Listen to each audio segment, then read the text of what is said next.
네, 중국의 홍콩 보안법 시행과 관련해서 미국 백악관 국가안보회의가 강력한 대응을 예고했습니다.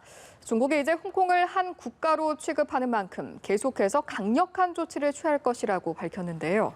미국과 중국의 갈등은 더욱 악화할 것으로 보입니다. 워싱턴 연결해서 자세한 소식 들어보겠습니다. 윤석희 특파원. 네, 워싱턴입니다. 네, 어제 미 국무부가 홍콩에 대한 특별 지위를 철회한 데 이어서 백악관도 강경한 입장을 밝혔군요. 그렇습니다. 백악관 국가안보회의 NSC는 오늘 성명을 통해 중국이 일국 양제, 즉 한나라 두 체제의 원칙을 포기했다며 계속적으로 강력한 조치를 하겠다고 경고했습니다.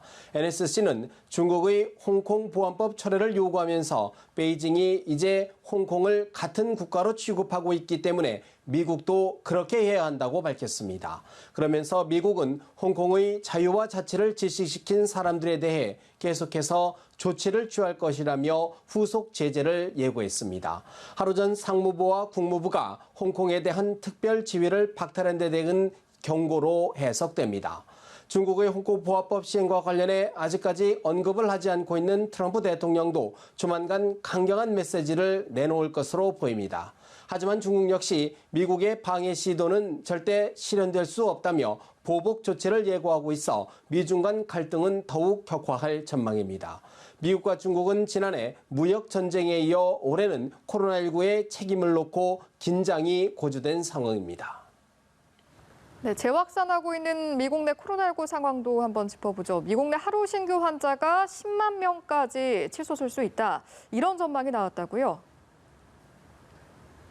그렇습니다. 앤서니 파우치 미국 전염병 연구소장의 언급인데요. 파우치 소장은 오늘 상원 청문회에 출석해 지금 상황을 되돌리지 못한다면 하루 신규 환자 수가 10만 명까지 올라가도 놀라지 않을 것이라고 말했습니다. 최근 미국 내에서는 신규 환자가 다시 급증하면서 하루 4만 명 안팎을 기록하고 있는 상황입니다. 파우치 소장은 정확한 예측은 할 수 없다면서도 하지만 매우 충격적일 것이라고 거듭 강조했습니다. 또한 플로리다, 텍사스, 캘리포니아, 애리조나 등 4개 주에서 신규 환자의 절반이 나오고 있다며 잘못된 방향으로 가고 있기 때문이라고 지적했습니다. 그러면서 이것을 멈추지 않는다면 많은 상처가 있을 것이라고 거듭 우려했습니다. 네, 코로나19 백신 개발이 전 세계적인 관심인데요. 미국 FDA 식품의약국이 코로나19 백신의 승인 지침을 발표했다고요? 월스트리트 저널의 보도인데요. 미국 식품의약국 FDA는 백신 회사가 임상 연구를 통해 안전성과 효과를 입증하지 못한다면 승인하지 않겠다는 방침을 분명히 했습니다. 승인을 받은 후에도 안전과 관련한 추가적인 모니터링을 의무화하고 백신을 접종한 사람들을 대상으로 1년간 상황을 추적하도록 했습니다. 전문가들은 안전하고 효과적인 백신을 개발하려면 최소 12개월에서 18개월이 걸릴 수 있다고 보지만 미국은 연내 개발을 목표로 초고속 개발팀을 운영하고 있습니다. 이 지침에는 아울러 코로나19 백신이 플라시보, 즉 위약보다 최소 50% 이상 효과가 있어야 한다는 내용도 포함됐습니다. 위약, 즉 가짜약을 복용한 이후 심리적 효과로 환자의 상태가 좋아지는 것보다 명백하게 효과가 입증돼야 한다는 이야기입니다.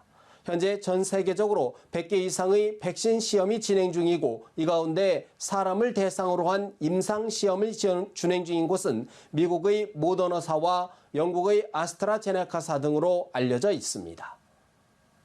네, 미국 내 정치 사안도 짚어봤으면 하는데요. 이른바 러시아의 미군 살해 사주 의혹으로 트럼프 대통령이 계속해서 궁지에 몰리고 있다고요? 그렇습니다. 트럼프 대통령에게 러시아의 미군 살해 사주 시도 첩보가 최소한 서면으로 보고된 정황이 미국 언론을 통해 잇따라 구체화하고 있기 때문입니다. CNN 방송과 뉴욕타임스는 미 당국자들을 인용해 해당 정보가 트럼프 대통령의 1일 서면 정보 보고에 포함되어 있었다고 보도했습니다. 트럼프 대통령은 평소 서면으로 이루어지는 정보 보고를 꼼꼼히 읽지 않는 것으로 알려져 있는데요. 백악관은 트럼프 대통령이 보고를 받지 못했다고 버티고 있지만 대면 보고에 국한된 것으로 서면으로는 보고를 받았을 가능성이 커지고 있는 상황입니다. 이럴 경우 트럼프 대통령이 미군의 살해 가능성을 보고받고도 아무런 조치를 취하지 않았다는 비판은 물론 제2의 러시아 스캔들로 비화할 수 있다는 관측도 나옵니다. 다만 미 정보 당국은 최근 언론 보도를 겨냥해 기밀 정보 유출은 관계기관의 업무를 위태롭게 한다며 경고와 함께 자제를 호소했습니다. 지금까지 워싱턴에서 전해드렸습니다.